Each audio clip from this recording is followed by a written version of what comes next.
আবারও যদি বিএনপিকে ক্ষমতায় বসানো হয় তাহলে এদেশের মানুষ আবারও আন্দোলন শুরু করবে, কিন্তু শান্তি পাবে না।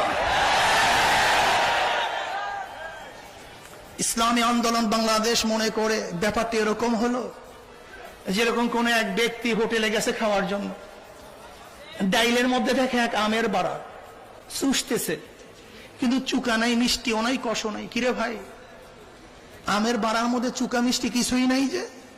বলে আপনার চোষার আগে অনেক জনই চুষছে, যতবার চোষা হয়েছে আবার ডাইলের মধ্যে ফেলে দিয়েছে। একই আমের বাড়া কতক্ষণ আর চুকাই থাকবে, মিষ্টিও থাকবে? যেমন একই আমের বাড়ার মধ্যে বারবার চুষলে মিষ্টিও থাকে না, কষও থাকে না, রসও থাকে না। 1991 থেকে 96 পর্যন্ত বিএনপিকে দেখেছি, 96 থেকে 2001 পর্যন্ত আওয়ামী লীগকে দেখেছি, 2001 থেকে 6 পর্যন্ত আওয়ামী লীগকে আমরা বিএনপিকে দেখেছি, আবার আওয়ামী লীগকে দেখেছি, আবার যদি বিএনপিকে দেখি, এই বিএনপির মধ্যে আওয়ামী লীগের মধ্যে চুকা নাই, রস নাই, মিষ্টি নাই, কষ নাই। এদেরকে ক্ষমতায় বসানো মানুষ শান্তি পাবে না, বরং এদেরকে পরিবর্তন করে ইসলামকে ক্ষমতায় বসাতে হবে। কত সত্য না মিথ্যা?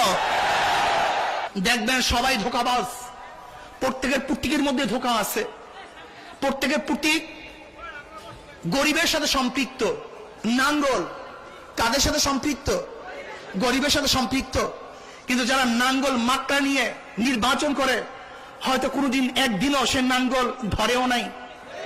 ধানের শীষ গরিবের সাথে সম্পৃক্ত, যারা ধানের শীষ নিয়ে নির্বাচন করে, হয়তো জিন্দিগিতে একদিনও ধান কাটে নাই।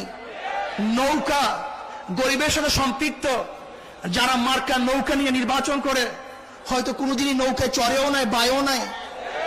কাস্তে নাস্তিক এবং কমিউনিস্টের যে সমস্ত প্রতীকগুলি আছে, গরুর গাড়ি মাকড়া, হাতুড়ি মাকড়া, কুড়াল মাকড়া, এগুলি সব গরিব দেশে সম্পৃক্ত।